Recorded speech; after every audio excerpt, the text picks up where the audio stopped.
Hey there guys, welcome back to RonMan Gaming, and today I'm going to talk about some disappointments with respect to video games.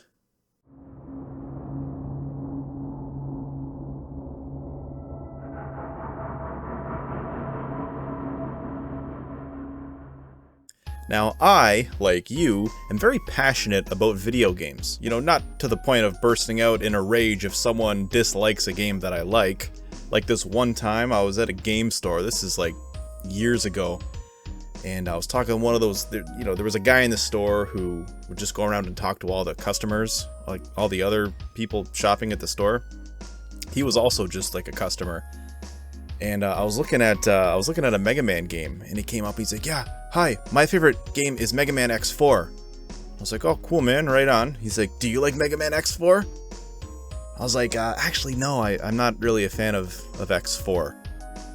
And he got so fucking mad at me. He's like, What do you mean?" I was like, "Well, I'm not a big fan of Mega Man X4." And he was just, "Well, what's your favorite Mega Man X game?" So I told him. He's like, "Yeah, that one sucks." And I was like, "Well, I think you're just saying that because you're trying to hurt my feelings." And, nope. And then he started going on about, how much better X4 is than 3 on the Super Nintendo because the graphics and the sound and all this different stuff. And I was like, actually, I'm not really a big fan of the PlayStation 1. And he actually started to cry. At that point, he bursted out crying. And I think he called me some nasty words. And I couldn't believe it just because I didn't like Mega Man X4. So I don't get like that. But, being passionate leaves us open to all kinds of painful disappointment. Now, I've been playing video games for 30 years, so I have many years worth of disappointments, and that's why this is just going to be episode 1 of Gaming Disappointments. Now, without any further ado, the first game on the list is Gears of War Judgment. Now, this game, I was excited for. Now, I was a big fan of the Gears of War franchise on the Xbox 360. I loved the first game, the second game, the third game, all fantastic. And Gears of War Judgment was coming out, and I was excited, and I played with a crew of guys, and they had pre-ordered Gears Judgment. In fact, a friend of mine, we had pre-ordered it together, and we both booked the day off work. And first thing in the morning, as soon as EB Games opened up, we went down and picked up our copies of Gears Judgment. I had another buddy who didn't book the day off work, but he had the game pre-ordered, and he had it, and he played with us when he got home from work. But we played Gears Judgment, and yeah, we didn't like it. Now, there were a lot of reasons we didn't like it, and I'm not calling it a bad game. It just wasn't what I was expecting it to be. One of the biggest things I loved about Gears of War was the humor. Those 3 games are so funny, just so much sarcasm and just smart-ass humor. And Gears Judgment had none of that. There was not a single joke in it. In fact, at one point, we made a joke. It was in relation to something that the character said. I don't remember what it was, but I'm playing with my buddies, and we all had headsets. And my friend had said something that was just really funny, and we just started bursting out laughing. And, after we were done Gears Judgment, my friend was like, the only funny thing in that game was something we said. And he was right. Yeah, the game wasn't funny at all. Gears of War, I thought, had a really good story, and so the campaign was another really big thing that I enjoyed about those games. And the campaign in Judgment just kind of felt like a series of short missions, because every so often they would give you like a few objectives to complete, so we completed them all, but the whole campaign just kind of felt like this, just little compartments of small missions, and it just didn't feel like this nice big long sprawling funny story. And the multiplayer was kind of shit too. I think there was a new mode in that. There was quite a few new modes, but I think it was called Overrun. Now, it's been years since I've played Gears Judgment, but I think there was a mode called Overrun, and that was like kind of cool. From what I remember, you could play as the Locust or something, and there was like character classes, and that I didn't mind. But I hated that they kind of did away with the executions. I think in a later update they added like an execution mode, which was cool, and the game had some good executions. But even in the campaign, there wasn't really a whole lot of opportunity to use the executions, which really bummed me out. And I remember by the end of that night, my friends and I were back playing Gears of War 3. So it was just kind of a disappointment. And yeah, I haven't really been into Gears of War since, because Gears of War 4 was really good, but my crew that I used to play with didn't buy Xbox Ones. So I played Gears 4. I liked it, but it just wasn't the same. I didn't have my old crew with me, so yeah. Anyway, Gears Judgment, poop. Alright, moving on, we're going to stick with just Nintendo stuff. For the most part, I am just a Nintendo guy. For the most part, I like other consoles too. Like, I love the Sega Master System, I love the Genesis. That's it with Sega. So the rest of this list will just have Nintendo games. And the next game is Super Mario 64. Now, don't get me wrong, great game. But here's the disappointment. Now, you'll notice at the beginning of Mario 64 that there's a cannon out front of the castle that you can't access. There doesn't seem to be any way to access it. There's no Bob-omb that you can talk to. Turns out, you have to get 120 stars for that cannon to open up. And what happens is you shoot up to the top of the castle. And who's up there? Yoshi's up there. This is fucking awesome. You talk to him, you see a spelling error, and then he takes off. You can't ride him, but he gives you 100 lives. And I'm like, holy shit, like, they're really setting up a pretty intense end game. And that's what they didn't do. And that's the disappointment. Like, what the fuck? Like, 120 stars. Yoshi, can't ride him. Here's 100 one-ups for nothing. By the time you even get to the castle, you have every star in the game. What the fuck do you need 100 lives for? It really seemed like they were setting up this pretty intense end game. Nope, that's it. Now you can just explore the same levels and die a whole bunch. Like, I don't know. I just thought it was a really crummy reward. And I kind of feel like if they just hadn't done anything, that would have been better. Or if they just pushed a little further and added a little bit more endgame, that would have been great too. But no, what we got left with was kind of, you know, getting you excited and then just to shit on your face. So that's the second game, Mario 64. Great game, but kind of a disappointing end game if you ask me. Alright, the next game, and we're still sticking with Nintendo 64, Banjo Kazooie. Now, Banjo Kazooie is a lot like Super Mario 64, but I kind of feel like in Banjo Kazooie, everything is done a little better. But where does the disappointment come in? Well, let me tell you.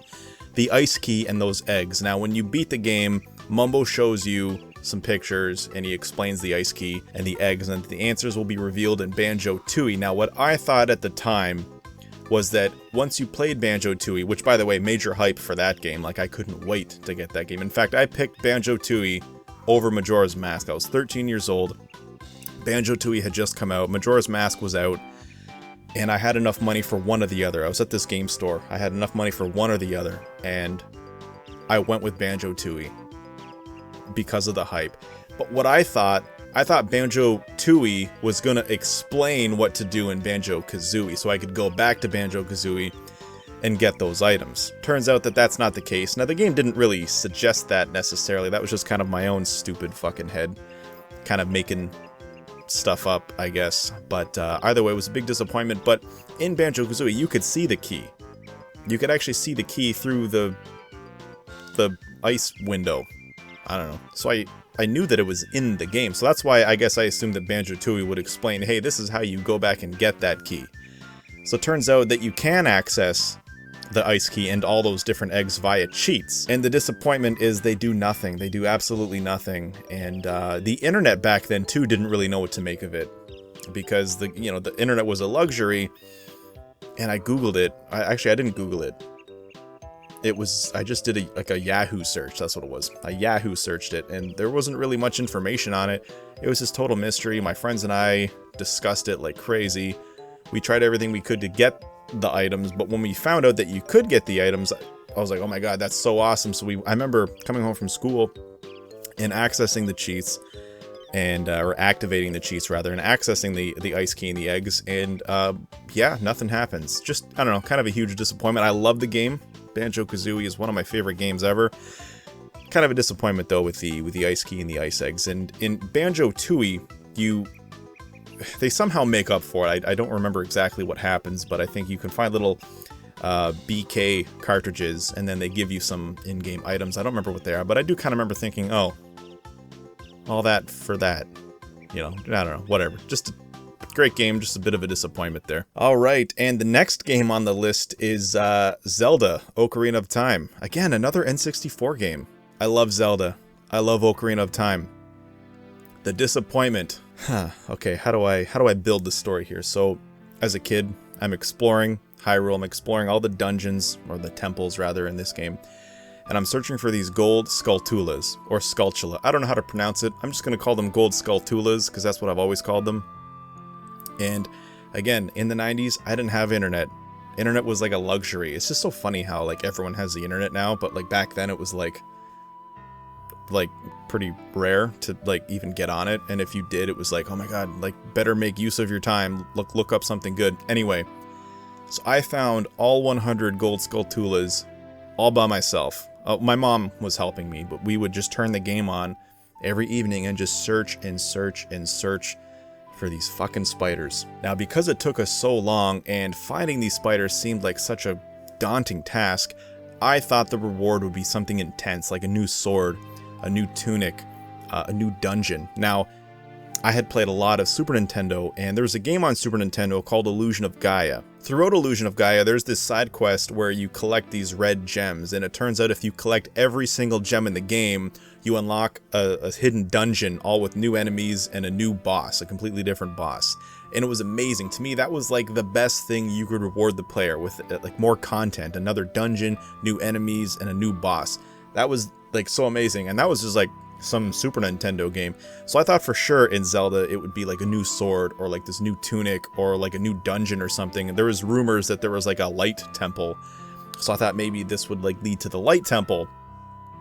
So it turns out once you collected all 100 Skulltulas, and I'm sure a lot of you know what I'm going to say, all you get is 200 rupees. Now, you can get the 200 rupees as many times as you want. So basically it's unlimited rupees. But by this point in the game, you've done everything. You've been in every dungeon. You've done just about everything there is to do. What the fuck do you need money for? In fact, you don't really even need that much money in this game in the first place. Like throughout the whole game, you don't really need that much money anyway. Like you can get the Hylian shield from the graveyard. You can get the blue tunic from King Zora. You can get the Goron tunic from the Goron in Goron's village. You can just get those things. Like the only thing you need money for is, I don't know, like potions, milk, like maybe to buy like arrows and stuff that you can find all this shit, like arrows and Deku nuts, and you can find all that shit. Anyway, like the game's money system isn't that well done, and this just seemed like the biggest fucking disappointment. Like what the fuck? I did all that for nothing. Absolutely nothing, and I was just so fucking disappointed. It was just such a major disappointment. Anyway, Ocarina of Time, the Gold Skulltulas, what a fucking bummer of a reward. Here's money that you don't need. Have fun. Alright, and the last thing on the list is Zelda: A Link to the Past. When talking about Ocarina of Time, Banjo Kazooie, Mario 64, you can kind of blame it on the developers because they didn't design it super well. You can kind of put it on them. This is completely on me. This is just RonMan's a fucking dumbass and just made shit up and got disappointed over it. So here it is. You know, back in the 90s, I had seen a screenshot. Now, I don't know where I saw this screenshot. I thought it was in the manual for the game. So when I got home tonight, I thought, okay, I'm going to look through the manual and I'm going to take pictures of the manual and show the screenshot in question to show you guys why I thought there was this rumor that existed. Turns out I can't find the screenshot anywhere. I've looked through the manual. I have the map that comes with the game. I have a strategy guide for this game. I have a Nintendo Power magazine. I've searched through all of this and I can't find this screenshot that I remember. But anyway, I saw a screenshot of Link pushing a chair in someone's house in A Link to the Past. And there were rumors where I lived that there was a yellow tunic. I always seem to think there's like extra like armor and shit in video games. I did the same thing with Zelda too. I for some reason thought there was a blue tunic in that game and I searched high and low. There's no blue tunic. But anyway, I thought there was a yellow tunic, and I remember consulting with my next door neighbor. He was quite a bit older than me. I forget how old I was, but he was like, I want to say like 5-6 years older than me. And he like confirmed, he's like, yeah, I think, yeah, there is a yellow tunic. And I showed him the screenshot. He's like, yeah, that's probably it. Like, why don't you push the table, or the chair rather, and that probably leads to like an area where you can get the yellow tunic. I was like, yeah, okay, cool. So I remember going inside and looking at the screenshot and trying to find the house that matched everything in the screenshot to look for this yellow tunic. There's no yellow tunic in the game. Like, there's nothing, but I searched for like days and days and days looking for this yellow tunic. I think I even had my mom in on it. Like, Mom, help me find this. There's a tunic. There's a rumor that there's a tunic. This screenshot here, you know, vaguely hints toward the tunic, so let's look for it. There's no tunic, and it was just kind of a disappointment. But this isn't like Nintendo's fault. This is just I'm a fucking dummy, and I thought there would be a tunic in this game. Like, where did I get tunic from, by the way? I don't know where I got that from. So there you have it, guys. Those are just some disappointments with respect to video games. Like I said, I have 30 years of disappointments, so the gaming disappointment series will go on. I don't know when episode 2 will come out, whenever I feel like doing it. But if you like this episode, please give it a like, and if you're new here, please subscribe, and I'll see you next time.